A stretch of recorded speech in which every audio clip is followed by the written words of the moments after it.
Welcome to the Adam Does Movies live show. I was going to say podcast. I'm getting everything crossed up right out of the gates. Should be a fun one today. It's going to be lively. I was, of course, like last second on fire trying to get everything set up in between getting the kids to bed, talking to the wife, and picking up my microphone that I guess in the middle of the night decided to hop off of the tripod that it's dangling from and smash all over the floor. I honestly don't even know if it works. So if I could get a hell to the yes in the comments that the mic is actually working, that would be great. Otherwise, I'm just going to go on business as usual and assume it is. Tonight's show is going to be a fun one. We're going to be talking about Thanksgiving movies. We're going to be talking about all the movies coming out this month, all the big ones, I should say, for November. I'm excited. It's my birthday month. You know, it's also a month where we celebrate stealing the land from, you know, the Indians and pretending like it was all good. I think history's changed over the years in that, but when I grew up, it was like a peaceful thing, breaking bread. Everybody was in like a kumbaya state. Not quite what I learned later in life, but you know, you learn a lot of new things as you get older. And some of the stories you heard when you were a kid maybe were fabricated or just completely wrong. Oh my God, right out of the gates, we have Brian Davis shot out of a cannon with 2 super chats. I want to point out before I feature his super chats are the lifeblood of this channel in 2023. And I assume that's just going to be more the case in 2024. So really anything you can give, especially in the season of giving, should go to me above anything else. If you were thinking about volunteering at a soup kitchen or giving money to the homeless shelter, I would think twice. I'd maybe think, you know what, Adam, he seems kind of desperate. He seems kind of sad. He's, you know, what has he got besides a wife, kids, full-time job, and a hobby that he loves? He's kind of losing. So yeah, if you could support me, throw a couple dollars in a super chat, I would appreciate it. Sarcasm aside, I would really appreciate it. This is a lot of work. It's a full-time second job for me. I love talking movies. I love doing this with you guys. So let's keep it going. That said, Brian Davis, out of a cannon, $5 super chat. A Thanksgiving tradition of mine is watching planes, trains, and automobiles. In every life, it is so easy to be Steve Martin's character. Oh my gosh, that's incredibly true, Brian. And spoiler, we'll be talking about that film upcoming in this video, in this stream, I guess. And then he's back again, back to back. It shows the importance of compassion and possessing the perspective to put yourself in someone else's shoes. The film reminds me to do this more. It's a great movie. I love Planes, Trains, and Automobiles. I do try to watch it every other Thanksgiving, if not every Thanksgiving. I don't think we watched it last year, and I did miss my fix. But I have, outside of going over the November release schedule, I shouldn't say schedule. I don't have these in any order. It's just random as all hell. But going over the November releases, I also have 8 to 10. I don't remember where I ended up. Movies that I would recommend watching around the holiday time, Thanksgiving, November, whatever you want to call this. And so yeah, let's jump in. Wait. Hang on. We got 2 more super chats. People are on fire already tonight. This is beautiful. Jan Rose, $5 super chat. So excited for the Star Wars roast. It's going to be awesome. When is your birthday, by the way? Hashtag Scorpio season, baby. I'm actually a Sag, short for Sagittarius. I consider myself a day walker, like Blade. I walk between Scorpio and Sagittarius. I'm November 23rd, right on that boundary line. I consider myself both Scorpio and Sagittarius. And I think that's fair. I think that's honest. Jan is, of course, referring to Star Wars, The Last Shit-Eye, The Last Jedi. I am doing a roast on that. We have a couple in the works, a couple massive ones in the works. Not only do we have Star Wars in probably 2 or 3 weeks from Jan, we also have The Matrix Resurrections, which was supposed to come out this week, but I wanted to line up with the dreaded algorithm on YouTube. I wanted to line up with the Marvels and do a Captain Marvel roast. So I threw that one in first. I'm very proud of that video. If you didn't watch it, definitely watch it. It's 22 minutes of hilarity. Yeah, what else do we got here? Thank you, Jan. Let's go to King Cold for $2. As a kid, I used to feel bad for custard. LOL. he was really the victim of all of this. Thank you, King Cold. Yeah, it's funny how perception changes. Master Sergeant for a gorgeous $10 super chat. Always appreciated, Master Sergeant. Really do love this channel. Support this dude. He needs Legos. And one person, and I've heard this, I don't know if it's true. I'm sure it is, because that just seems like an uppity thing people would do. The plural of Legos is Lego. So it's geese geese. What's something else that works that way? The plural is the same as the singular. But yeah, if you have a bunch of Legos, it's just actually you have a bunch of Lego. I couldn't think on the fly of something else that works that way, but I know there's animals and other things that the plural is the same as the singular. Just not great on shooting out of the hip. Okay, let's get into this. We have a couple announcements I want to pop off with first. Thank you guys for the super chats. I really appreciate it. Master Sergeant was on a trip recently. Hope you had a good time. Let me share the screen. Looks like I am. I just have to bring it up on the video. Here we go. We'll do it in full screen for now. I know people listening on the audio aren't seeing this unless they're doing the video audio podcast. We have I have a Instagram.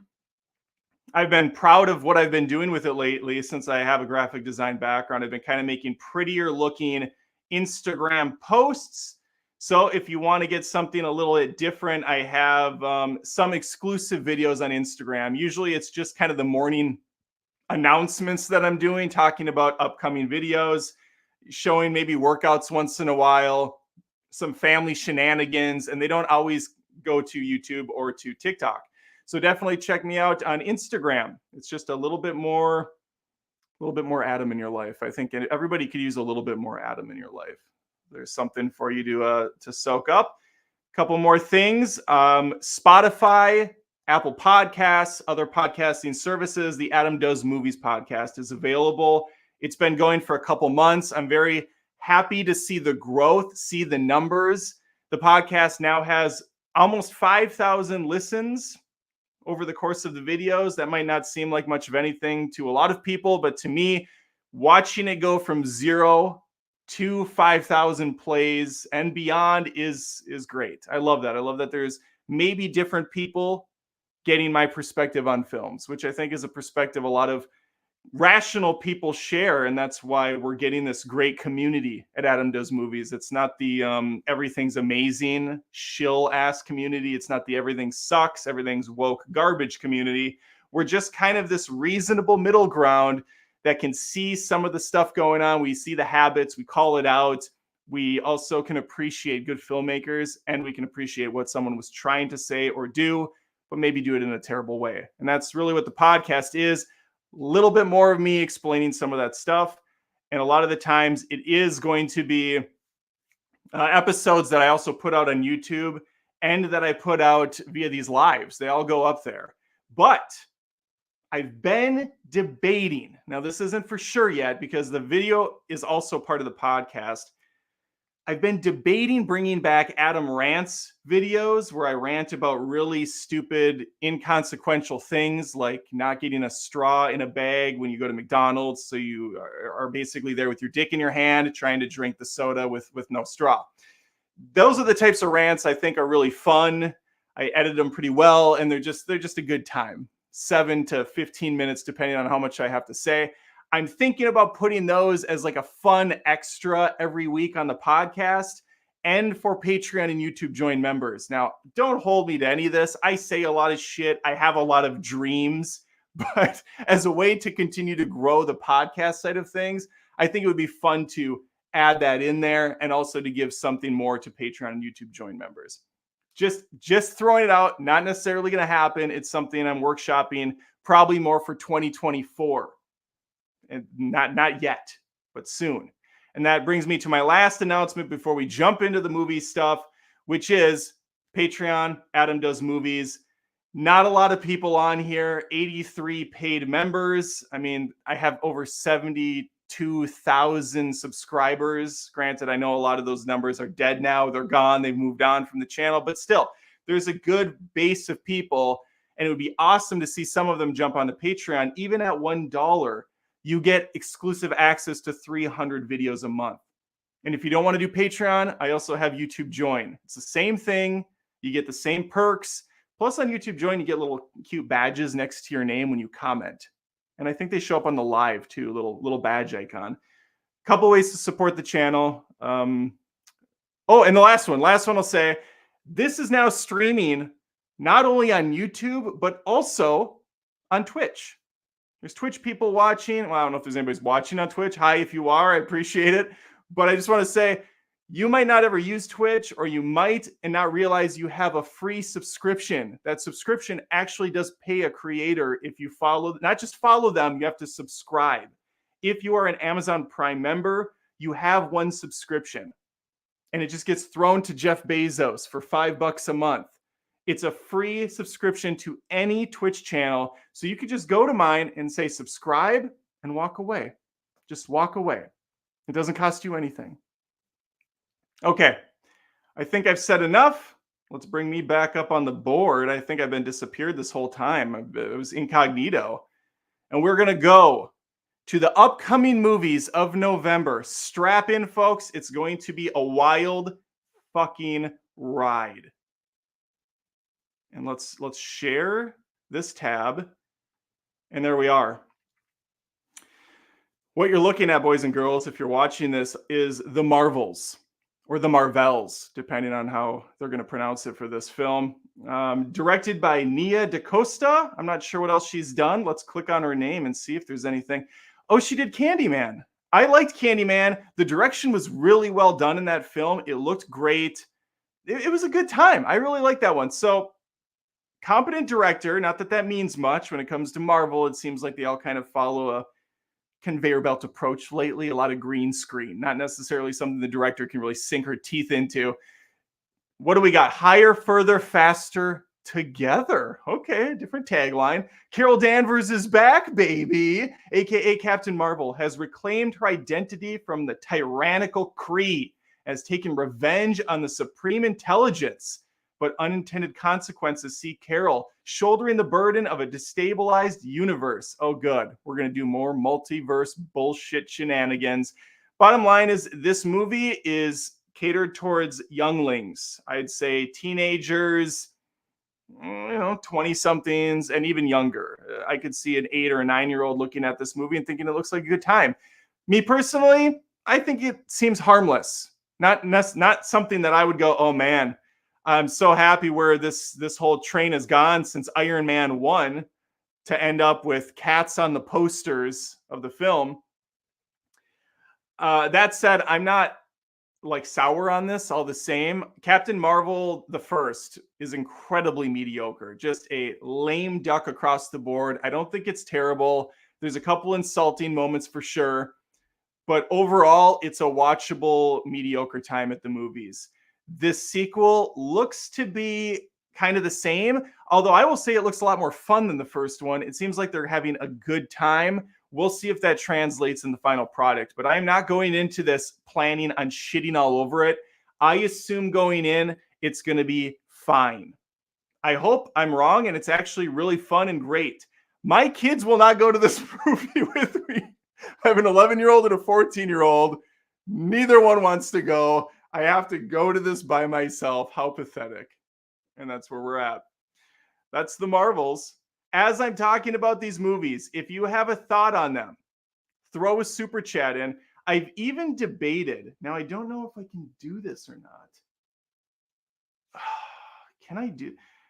I've been talking about inviting people to jump in on this in the studio. So you go behind the scenes with me, and then I bring you out onto the stage for the stream, and we can chat for 30 seconds to a couple minutes on whatever the subject is.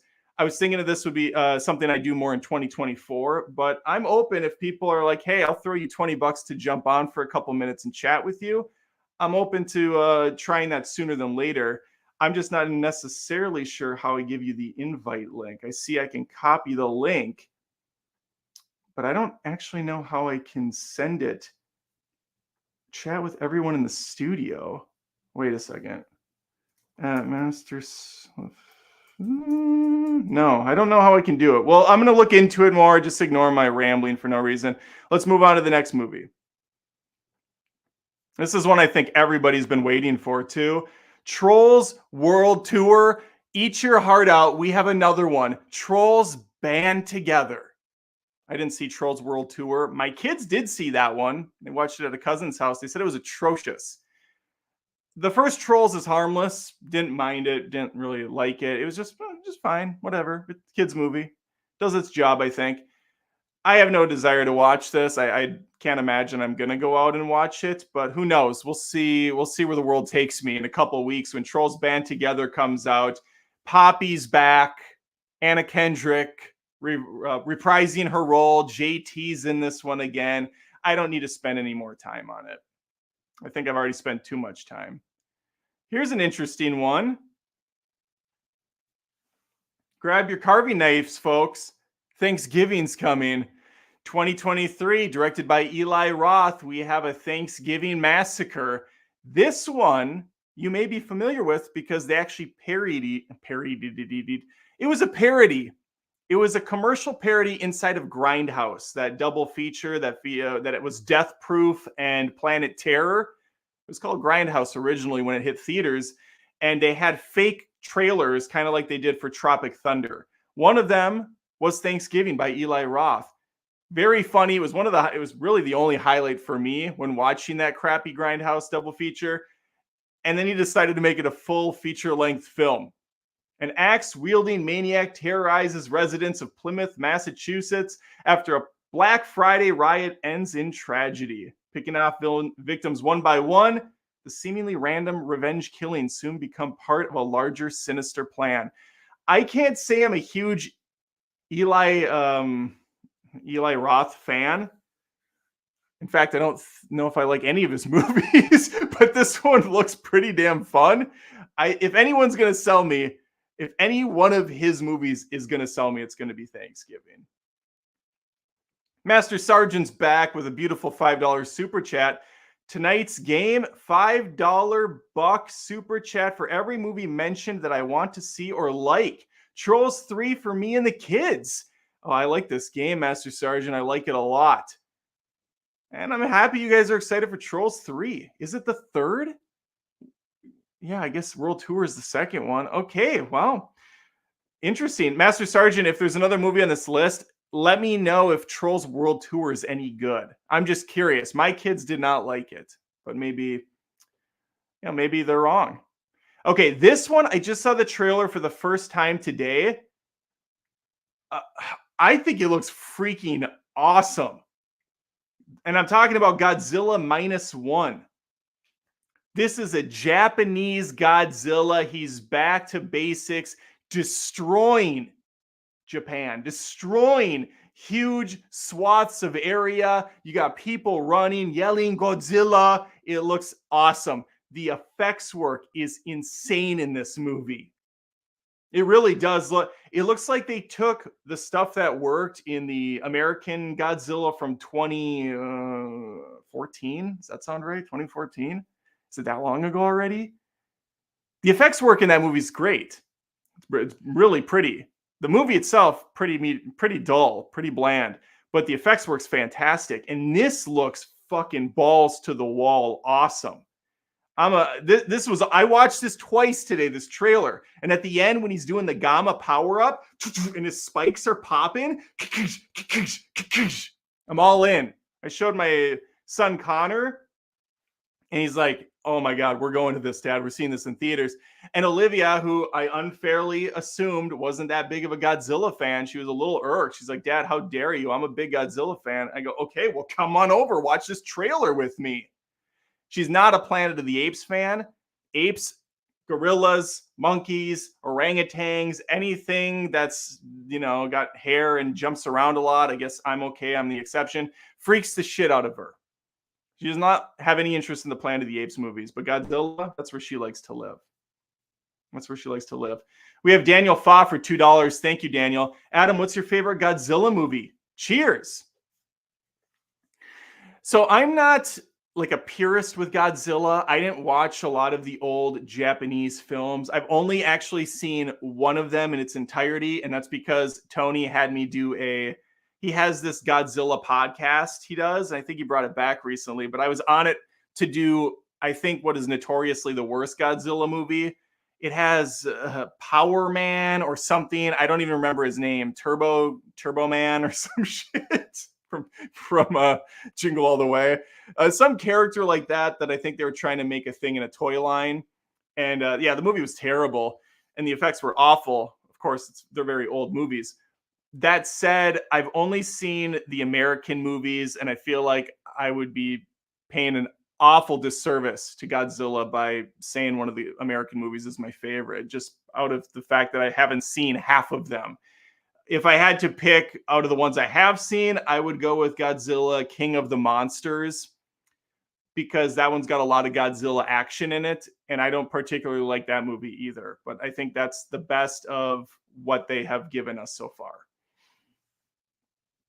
That and the Matthew Broderick, that's a lot of fish line from the really stupid Godzilla one that was directed by the Independence Day director. I'm forgetting his name.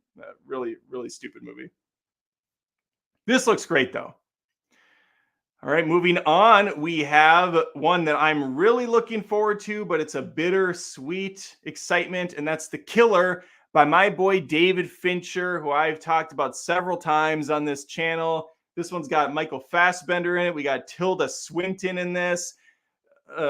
Listen, if you don't know Fincher at this point, he did The Game, he did Panic Room, Social Network, Fight Club, Seven, The Zodiac, or it's just Zodiac.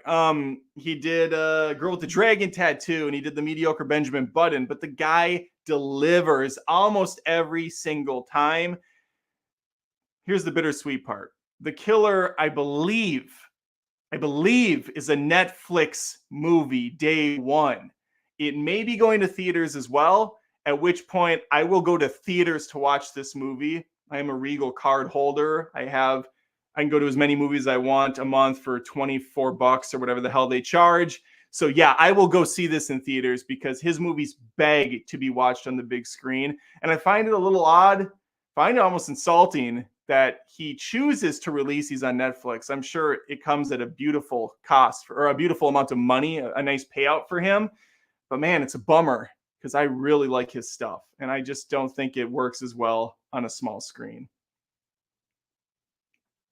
Okay, next on the list is a movie I have almost no interest in because I read the book and the book was crap. The Hunger Games, The Ballad of Songbirds and Snakes. Francis Lawrence is the director. What did he do? Did he do the other ones? He did. So he did Catching Fire, Mockingjay, Part 1 and Part 2. Now, what else did he do? Red Sparrow? Oh, he really likes our girl. He really likes J-Law. Constantine, I Am Legend. This is a good director. He's doing Constantine too, or at least he's. Wait, this one down here looks like BioShock. Is he doing the BioShock movie? This is all placeholder shit. Man, if they're doing a BioShock movie, I am 1000% in for that. The Catching Fire, I think Catching Fire is easily the best of the Hunger Games movies.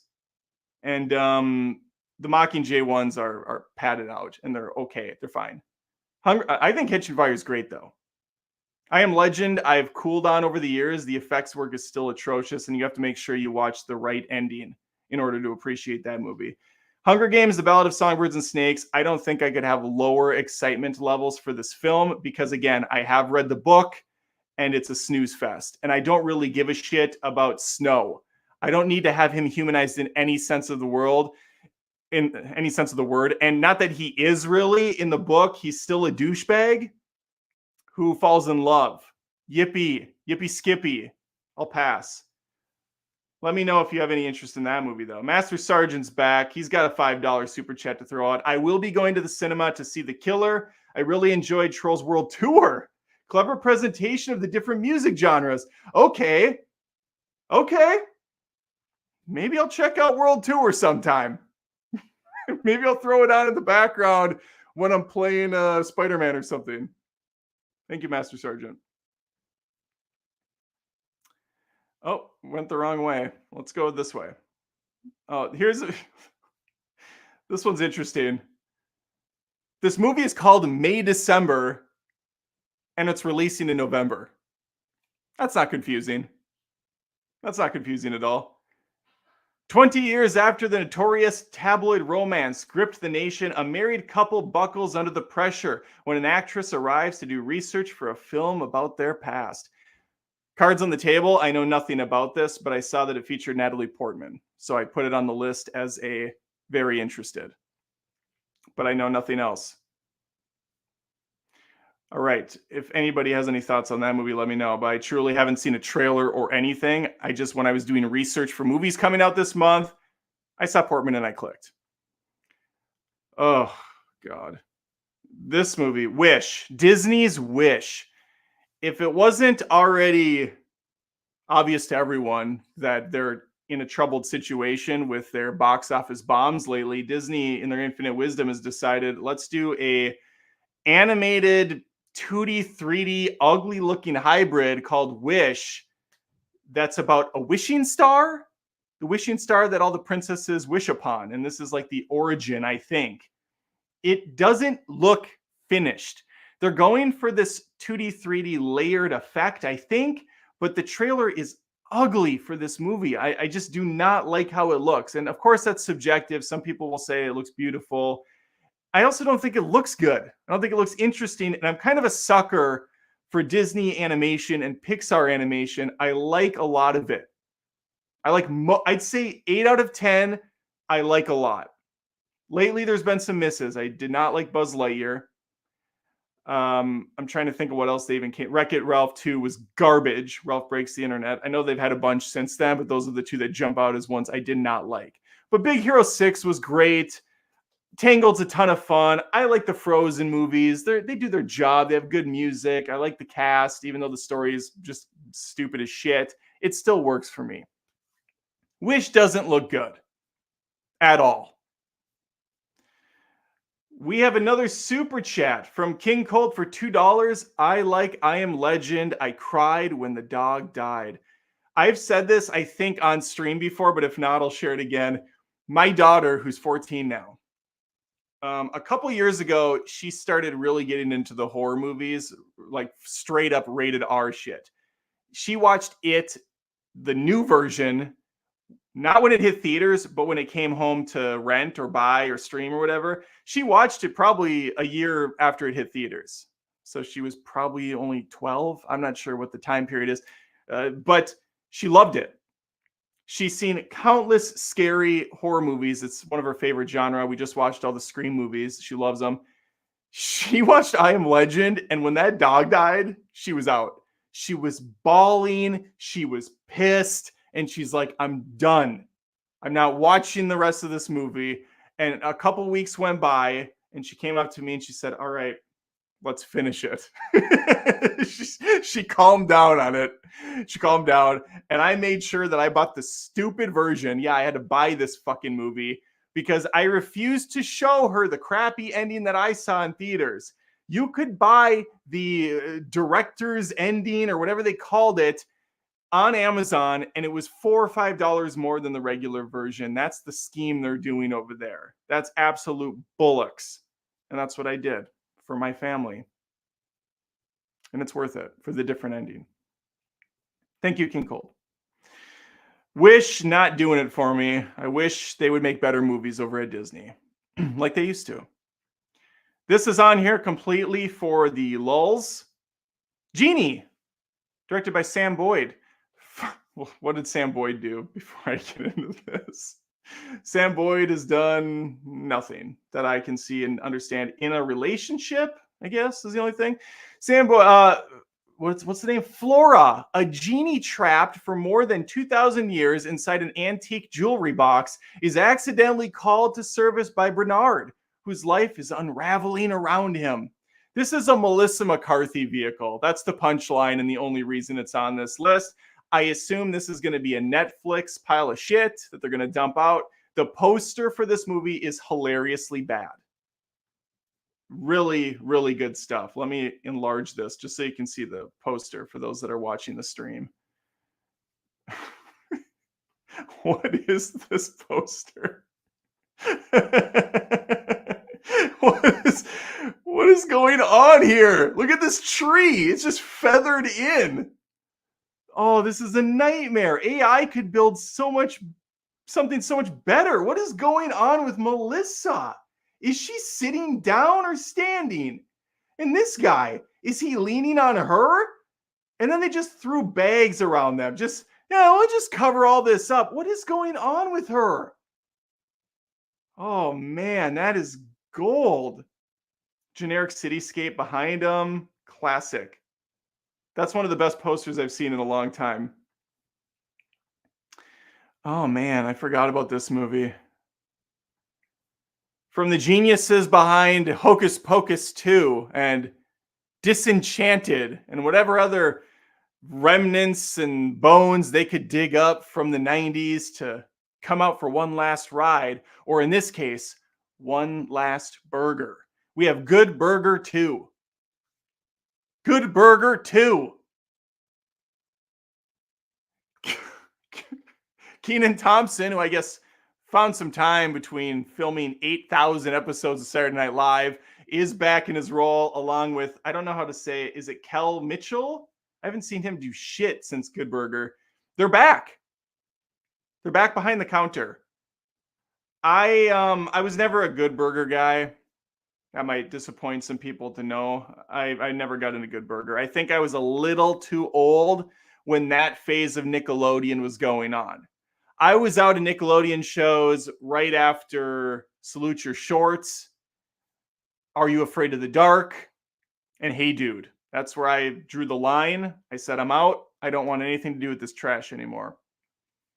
They had some banger shows though for contestants. There was a video game show where you would go around a video game, or you would choose spots on the grid on a digital video game map, and it would be a bomb, which would be bad, or it could be a mini game that you would play, or video game trivia. That show was fucking awesome, and I wish they brought it back in some way, shape, or form for the new generation, although that'd be pretty pathetic all the same because it's just people on their phones and stuff.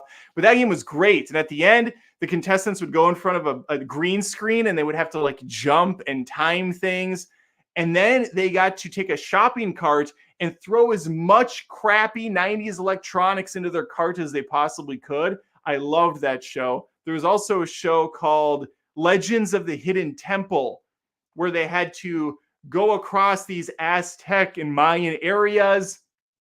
Oh my God, I'm like losing my breath. I'm talking so much about these. Of course, Double Dare was the big one that started it all. Whew, forget about it. Just too many good ones. Yeah, no thanks, Good Burger 2. This is the last movie that I think comes out in November for the big movies.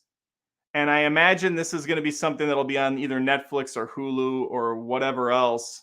Let me get back into, we'll get back into this video. Billion Dollar Babies, the true story of the Cabbage Patch Kids. Not quite what I was expecting when I saw Billion Dollar Babies. I thought, oh, it's going to be the making of Million Dollar Baby or something. I know what to expect. Certainly not a Cabbage Patch behind the scenes documentary. Andrew Jenks reveals the stranger than fiction yarn surrounding the original parenthood of one of the biggest fads of the last century, the Cabbage Patch Kids. Never got into Cabbage Patch, believe it or not. I did get into Pogs. I was a Pogs guy. I never really had any good ones. Certainly was lacking in the Slammers department. I think that those were called Slammers. But I did like Pogs. I dabbled. There was also Glowworms. I remember Glowworms, Trolls, which of course has spun off into several hit movies. One that Master Sergeant's looking forward to. All right, that's all I have for November movies. If I missed one, if you think it very prevalent, very important that I talk about it, super chat and say, Adam, you missed this movie. All right, I'm going to give you 1, 2, 3, 4, 5, 6, 7. I guess I have 8. 8 of my recommendations for November in no particular order. We're going to start with one that I think everybody recommends because it truly is a Thanksgiving yarn. Oh, wait, we got one more super chat from the Juan, $5. Gorgeous. Did you talk about Radical? Might be the best movie of the month. Well, hang on. Let's look up Radical. I did not talk about Radical. Let's show it really quick. Thank you to the Juan for bringing it up. Directed by Christopher Zala, who did Nothing I Know. That doesn't mean they're bad. In a Mexican border town plagued by neglect, corruption, and violence, a frustrated teacher tries a radical new, hence the name Radical, a radical new method to break through his students' apathy and unlock their curiosity, their potential, and maybe even their genius. Okay, this is kind of a feel-good movie, I assume. Coming-of-age tale. Maybe a Searching for Bobby Fischer, Aquila and the Bee, Little Man Tate sort of a situation. Kids, prodigies, boy, girl geniuses in the making. I like it. I like that idea. Thank you, the Juan, for bringing it up. I'm going to have to watch that trailer and see what it's all about fully. That's why we do this, people. Let's get back to planes. All right, planes, trains, and automobiles. What do we say about this film that hasn't been said already? Steve Martin, of course, John Candy, two comedic legends, one of which left this earth far too soon. John Candy's been in some of my favorite comedies of all time. I have another one on this list from him. Steve Martin. I've always liked Steve Martin. I never thought he was hilarious, but he was always just a funny dad. He's one of those guys that's been a dad my entire life, and I appreciate that. There's a Kevin Bacon cameo in this as well. The plot is simple. We have Steve Martin's character who's trying to get home for Thanksgiving. He only has a short amount of time. I can't remember how many days it actually adds up to be. And he's going to end up taking planes, trains, and automobiles, of course, to get back home. He's going to meet up with John Candy's character. I'm terrible with character names, so I apologize for not knowing them. I have seen this movie a dumb amount of times, and I still don't know their names. They get into all sorts of hijinks together. He's a curtain ring salesman, which leads to some funny moments where he's trying to con some girls into buying them for earrings. There's a scene where they sleep in the bed together, and those aren't pillows gets brought up when he's being spooned by John Candy. My favorite scene in the entire film is when they're driving their car down the road. The thing starts on fire, and a cop pulls them over because this thing is just completely abused from all the disaster that's taken place. And the cop's like, well, you don't have any rear view mirrors. No, we lost those in the fire, officer. No doors. Tires are shot. And then he's like, yeah, funny enough, the radio still works. It's just so great how he delivers this line. There's also a moment where Candy's trying to put a seatbelt on. He's trying to take it off so he can get his jacket off around him. I've done this in the car, and a scenario very similar has taken place where the jacket gets stuck on your arm, and next thing you know, you're driving with not one arm, but you're driving with your leg because you've now pinned both of your arms behind you like a turtle on your back, and you're basically shit out of luck until you get this fucking coat off. And that scenario has unfortunately happened to me in real life, and it was very traumatizing watching that in the film. I could relate to what he was dealing with in the moment. What makes Planes, Trains, and Automobiles so special, along with pretty much every John Hughes movie, is that there are no black people in it. Obviously joking, but it's also sadly true. There's not a lot of diversity in these films, but there's a lot of heart. There's a lot of heart. A lot of white people coming together. I sadly noticed it just recently when we were watching Ferris Bueller or something. Like, man, there's a lot of white people in these movies. It's like I'm back in Minnesota again. I live in South Carolina now. It's far more diverse. It's also far more ignorant. So you get like a little bit of everything thrown in. It's like, oh, we have diversity and some culture here, and oh, there's a dude with a Confederate flag over there, and this is different. This is weird. People are just walking around with guns into theaters and getting mad when they can't have their open gun. What a weird world we live in. Anyway, Planes, Trains, and Automobiles, very simple premise, and it's a very loving one. It's a very touching one. It is about family. It's about growing different relationships with complete strangers, actually taking the time to listen to them and not just going after what you want, but slowing down a beat. And as this movie kind of unfolds, you learn more about Candy's character, and you almost feel like an asshole because you weren't really listening to him when he was talking about his wife, who has, she's gone. And it's not clear until later what happened. So very beautiful movie, ends with maybe the most turkey porn shots I've ever seen. That turkey coming out of the oven, it's all glazed, it's all oiled up, ready for action. Ooh, that was good stuff. Great movie. We got some more super chats. Master Sergeant, $5. Yep, Planes, Trains, and Automobiles. Those aren't pillows. You're messing with the wrong guy. I'm sorry. I forgot about the best scene in the movie. And that's where Steve Martin goes to get his rental car. And that same actress who's in Ferris Bueller and a bunch of other 80s and 90s comedies, who's freaking hilarious, she's like, sorry, we don't have your rental car. And kind of like Seinfeld, where Jerry's pissed that his car's not available, Steve Martin's like, I want my fucking car that I fucking paid for on a fucking lot. And this woman just looks at him deadpan. Oh dear. And he goes, what? You're fucked. It's just perfect. Worth the rated R just for that alone. King Cold 220 super chat, very specific on the super chat number. I appreciate it, sir. I miss John Candy, one actor I wish was still alive. I have another one on this. I actually have two more actors on this list that are dead that you're going to wish were alive. No, I have like half of my list is dead people. This is depressing. So many dead people on this list. And here's the big man again. Not all these movies revolve around around Thanksgiving. There's an audience here that doesn't celebrate Thanksgiving. They're not from America. They don't give a shit about this. But it's November, so we want movies about people coming together. And we have another John Hughes classic with Uncle Buck. This movie does have a fall, winter, kind of family feel to it. And that's why I put it on the list. Also, this movie's funny as fuck. It's one of my favorite comedies of all time. Buck Russell is this deadbeat loser relative who has to go babysit the kids for a very extended amount of time because the father and wife have to go leave to see a sick family member.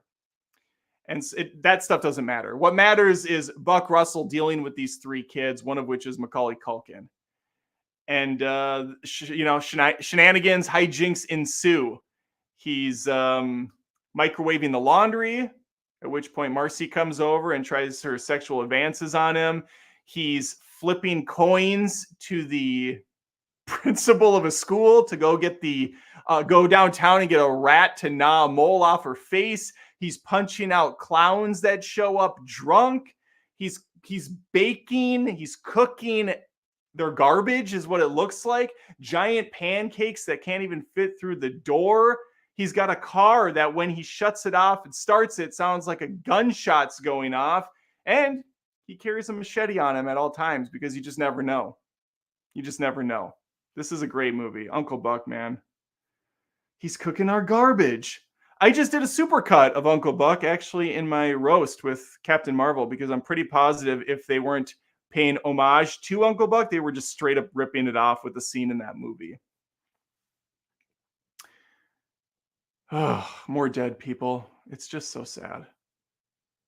Raul Julia is freaking gold in this film, Addams Family Values, but the entire cast in this is as perfect as you can possibly get. And that includes the villain of this one, Joan Cusack, one of my favorite villains in a comedy. She's probably top 15 for sure for me.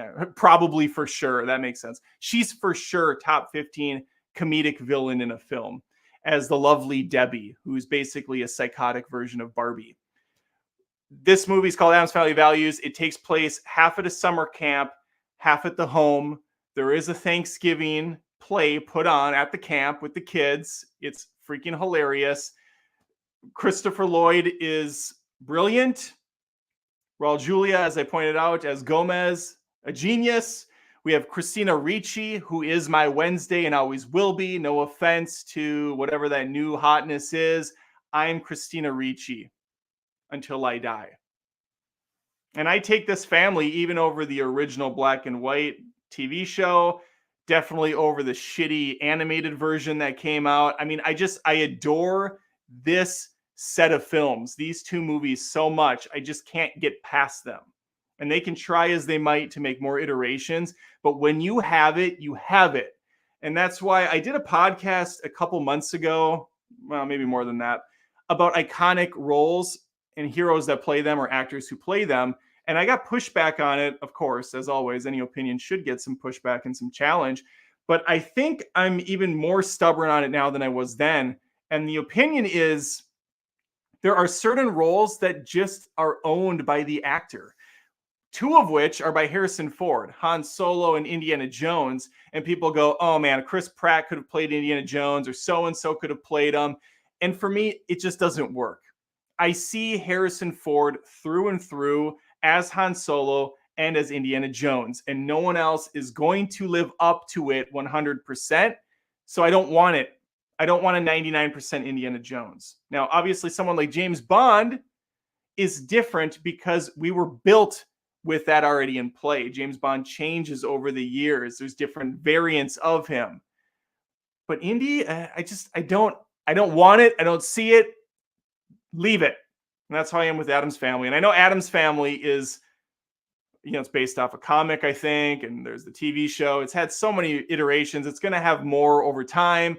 Perfectly fine. This is a hang up for me personally. And where we're at with this cast in these two movies, it's unbeatable. It's perfect. And I will die on that hill. I will die on that hill. Let's go to the next one.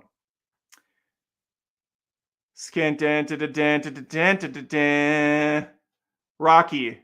I actually didn't know this at the time, but there is a Thanksgiving scene in this film. But even if there wasn't, nothing, and I mean nothing, screams America more than a Rocky film.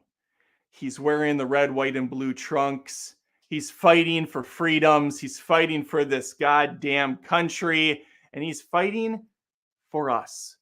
He's fighting for hope, for change, for inspiration. And every single time I have to deal with this drunk ass Paulie, this loser uncle or brother, I guess he's brother-in-law, but that's okay. He's okay in his own way.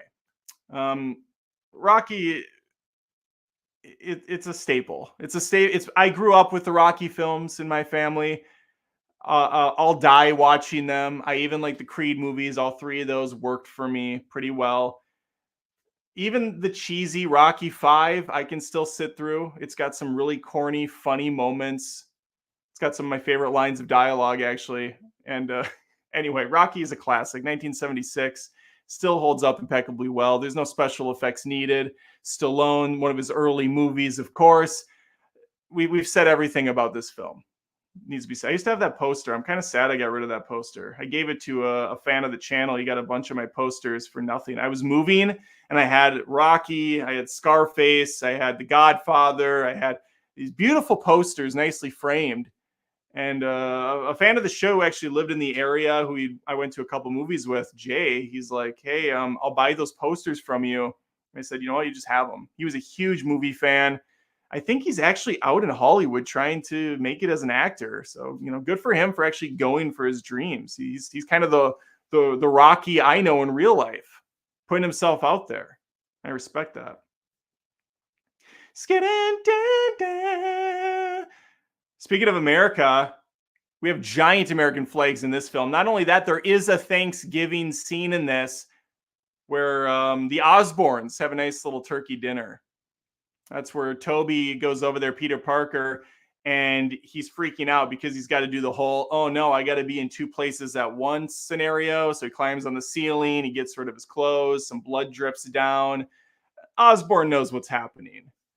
Spider-Man, it's a great movie. Sam Raimi, I love Spider-Man. This one and Spider-Man 2 are still like top tier for me. And I've liked all the Spider-Mans, the actors, not so much all the films. Some of them are complete misses, like Amazing Spider-Man 2 or even Spider-Man Far From Home. Don't really care for those movies. Watchable, sure, but I don't ever want to watch him again. Sam Raimi got it right, though. I love his style in these films. I think he's great at this. Moving that camera around frantically, adding some of his horror elements into it. The costume is iconic as shit.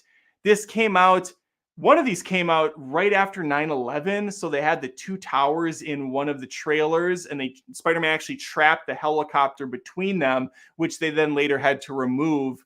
It might have been in the movie even. I'm not sure about that, but they definitely removed it from the marketing materials because of the sensitivity of the situation. But if anybody can bring people together, it's Spider-Man. It's absolutely a movie to watch over Thanksgiving. Plus, you got that Nickelback theme song, and they say that a hero can save us. It's not even Nickelback. It's Chad Kroeger. It's a super band. You have Chad Kroeger from Nickelback. You got the drummer, I believe, from Our Lady Peace. And you got the bassist from Saliva. It's a super group, baby. They came together. They jammed out on a rooftop with the freaking pre-drone camera shots flying around them from a helicopter. Oh, man, it's epic as crap. That music video is sick. All right, let's get to another one that I actually saw online. I looked it up. I looked up some lists that people recommended for Thanksgiving movies or whatever, November movies, and Grumpy Old Men's on there. And then it dawned on me, yeah, they do. They have a Thanksgiving right away at the beginning. I always associate this with more of a holiday Christmas, but yeah, there's Thanksgiving. This kind of goes through a few different months. It might actually go through all 12 months. I'm not sure. I can't remember if this one of the sequel does. But you talk about legends right here. Jack Lemmon, Walter Matthau. There's actually a ton of people in these movies that are sadly gone. I would say there's probably 5 people in Grumpy Old Men that are dead. And that's depressing to think about. But these guys live on in the films they made. Grumpy Old Men is also a movie that on paper doesn't seem like it would be something for me. I saw this movie when I was a kid, and I laughed my ass off. And old people by default, when you're a kid, at least for me, are not funny. They're just gross and creepy. But these two guys, this comedy duo, is right there with David Spade and Chris Farley. They just played off each other so damn well. And they're so likable and funny as hell in their own ways. Walter Matthau really had that Leslie Nielsen thing going on. Very deadpan with his humor. And obviously, Walter Matthau was around way before he got into the comedy. That seems like something older actors do. Oh, we can't be the handsome, rugged guy that's fighting bad guys and doing stunts.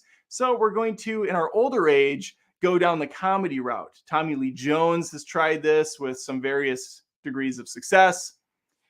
Leslie Nielsen, no, I'm sorry, not Liam Neeson has done this a few times, but now he just churns out the same Taken ripoff every other week. There's a handful that do it. Patrick Stewart has perpetually been 65 years of age since he was in the 50s. He's always just been that old, but he's done some great comedy roles. I love him as Bullock in American Dad. Freaking hilarious as a voice actor in that. Okay, Grumpy Old Men, absolute nostalgia classic. I love it. Watch it if you haven't seen. Both of them, Grumpy Old Men and Grumpy Year Old Men, are fantastic. Master Sergeant, out of a cannon again for $5. Plain ketchup. The wife's hot tub tripped a circuit. This one's for Rocky. Yo, Adam. Yo, Adrian. Wife's hot tub tripped a circuit. And Sergeant again for $5 for Spider-Man, the movie that joined with X-Men in 2000 and really returned the comic book genre to cinema. And don't forget Blade.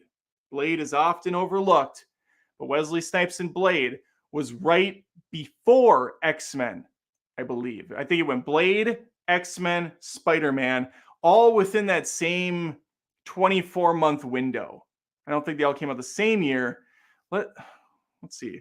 Blade 1 release date was 1998. Oh my God, what are you doing, stupid computer? X-Men 1 release date was 2000. Spider-Man release date. And Spider-Man was 2002. So they were all 2 years apart. Okay, 98, 2000. Wait, was it 98? I already lost track, but I said it right. So whatever I said in the moment is what it is. Okay, we got two more. Oh, this is a nice one for the fam. This is a nice one to gather around with. Knives Out by Rian Johnson. Rian Johnson doing a movie that I think is far more in his ballpark than, say, a Star Wars film that he inherently hates. And he made a troll version of it just to, I guess, say fuck you to everyone. This is a great murder mystery whodunit. I do think the first half is way stronger than the second, mainly because I love this cast of characters that Daniel Craig has to deal with and sort out. A lot of great people in this. Chris Evans, you have Jamie Lee Curtis.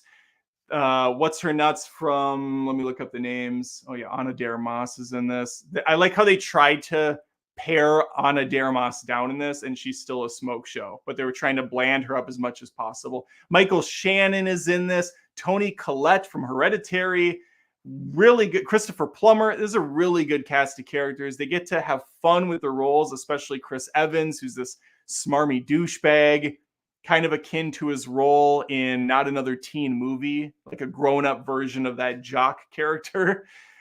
And I just like a good murder mystery. And what says family, what says Thanksgiving holiday, like a bunch of people who hate each other that want to point the finger as the murderer? It's good stuff. Sequel, not as great. I still like it, but definitely much more bizarre. What was that called? Something Onion. What was that? What was the sequel called? Something Onion. Knives Out 2. Glass Onion. A Knives Out mystery. Yeah, that's the one. And the last one on my list, also not really having to do with Thanksgiving, but I just love this movie and it feels like something to watch around this time. Tommy Boy. By another dead actor, Chris Farley. I brought them up. Chris Farley, David Spade, Dan Aykroyd's in this. You have, what's his nuts? The guy that never gets old. From Rob Lowe. Rob Lowe, who's been in a billion different things. This is basically a new repurposed version of Planes, Trains, and Automobiles to me. It's another buddy comedy road trip with two guys that work really well off of each other, much like Candy, much like Martin. And they really have similar scenes and really a similar beat where at one point their car is completely wrecked by a deer. um, Chris Farley gives the worst business pitch I've ever seen in my life, where he recreates a scene where the brake pads don't work on a vehicle. And he's like, new guy's in the corner puking his guts out. Ugh, ugh. Here comes the meat wagon. Wee-oo, wee-oo, wee-oo. Oh my God, the coroner says. It was just a shit show. He lights the thing on fire. Dan Aykroyd plays a total sleazy, backstabbing douchebag, car salesman at the top of his game. Everybody's playing their role there. Even Rob Lowe, who's usually just the good-looking, charmy, suave dude, is playing this kind of grotesque, shitty individual who's bumbling. He's kind of an idiot. I have nothing but praise to give Tommy Boy. So many quotable lines in this one, much like Uncle Buck in that sense, where half this movie you can just quote and it's just laugh out loud stuff. Luke, I am your father. Lola, Lola. Oh, this minifig is great. You can put 6 packs of soda in here. Or when he's eating all the M&Ms and David Spade goes, I can just hear you getting fatter. Every line is gold. All right, what do we got? Master Sergeant is just on fire. $5. He says, damn it. Yeah, I liked Knives Out. Oh, he's upset because I keep making him give me money because I'm giving him all these charming films. And finally, $5 super chat from Master Sergeant. Sigh, yep, Tommy Boy. What did you do? He quotes it at the point where David Spade. No, I'm sorry. Yeah, David Spade goes in to check for directions. Tommy Boy tries to back the car up after failing to get gasoline, and he rips the door off. So he tries to place it back on its hinge. And as soon as David Spade pulls on the car door, falls down to the ground. What did you do? Were you watching Spanktravision? Oh man, that whole movie's quotable. Let's just sit and quote Tommy Boy for the rest of the stream. Actually, I've said all I need to say on this. I do have one piece of movie news. I mean, there's lots of movie news that comes in all the time, such as Robert Downey Jr. supposedly coming back as Iron Man. I wouldn't be surprised. Honestly, they need to do something with the MCU. It's getting desperate right now. They're trying to make a buck again off of these stupidly large, stupidly expensive films. Here's a crazy idea. Make them cheaper. I know the new Blade movie that's been in and out of production hell for years now. It was actually supposed to come out, I think, yesterday. It was supposed to come out in December, I believe. That's not happening. They're going to be lucky if it even hits 2025, which is now the new date they're going for. That's going to be rated R, and it's going to have a much smaller budget. I think they're aiming at less than $100 million. This is wise. This is something you should be doing. Now, the piece of news that broke today is that Nintendo, Miyamoto specifically, has said, is it Miyamoto? Did I say that right? The creator of Mario and all these iconic characters. He came out and said there's going to be a Legend of Zelda film. We're going to see a Link movie, and it's going to be live action, which really made me scratch my head. Why? Why live action? I mean, I get out of most of the properties, that would be one that you could translate. Same with Metroid, I suppose, but that's not near as popular as Zelda. But I guess part of me was hoping that they would keep them all in the same animated style. They don't have to be the same style animated, but, keep them all animated. And then we could have had that epic crossover Nintendo Cinematic Universe Smash Brothers movie. And I'm not for cinematic universes, but when you can do them, I say, and make great standalone films and then bring them all together. And so this just seems like a missed opportunity for a lot of money for Nintendo, and really an easy W in my book if they would have just made a Legend of Zelda animated film, especially when there are so many great different Zelda looks they could have gone with. I would have loved to see a Wind Waker style Legend of Zelda movie with that gorgeous modern cell shading they could have done on Link and his adventures on the high seas, and the cool twist with Zelda and the dad. I mean, there's so many good things they could do, but I think we're going to get, I'm worried about a live action anything from a video game company. It almost never translates well. So this is kind of bummer news for me, but we'll see. Maybe it'll be great. Maybe we'll get Michael Fassbender as Link. Have him take upon another dagger like he did with Prince of Persia. Do that all over again. Oh no, it wasn't Prince of Persia. It was Assassin's Creed. Prince of Persia was Jake Gyllenhaal. Wow, what a casting that was. Jake Gyllenhaal as the Prince of Persia. Perfect. Holy crap, I just realized that my computer was not plugged in, my laptop. We're at 8% battery life. We ran this down to the ground and we made it out unscathed. That's amazing. This was a awesome stream. Little over an hour. Lots of great super chats from people. Thank you all so much. If you have any last second requests, anything you want me to talk about movie related, any news you want my opinion on, speak now or forever hold your super chat. So super chat it out. I'll give you a couple minutes to get your order, get your house in order, I guess. And otherwise I'm bouncing. Okay, the background TV today is just this nice little fireplace I found. Outdoorsy, there's some rain, some silhouettes in the background. I don't think I need to explain what's going on. Upcoming videos on the channel. It is Tuesday today. What do I have in store for you? Not much. I have a live stream coming out Friday on the MCU. I'm going to be ranking all of the freaking MCU. I have a review for the Marvels after I see that movie Thursday night. I'm hoping to get that up Friday.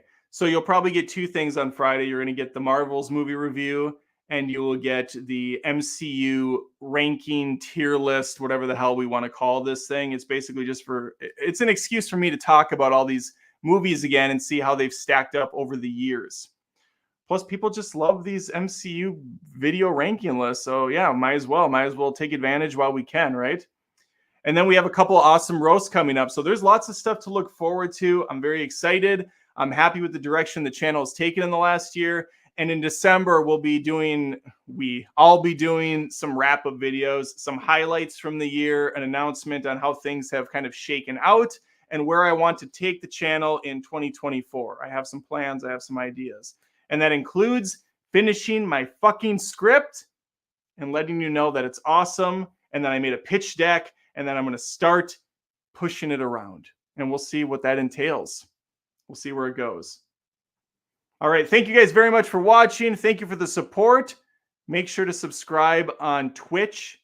If you haven't, make sure to follow me on Instagram, Facebook, TikTok, wherever the hell I'm at. Find me. Sometimes it's Adam Does Movies with a little underscore because some other asshole owns my name. And that sucks. But what do you do? What do you do? All right. I'll see you real soon.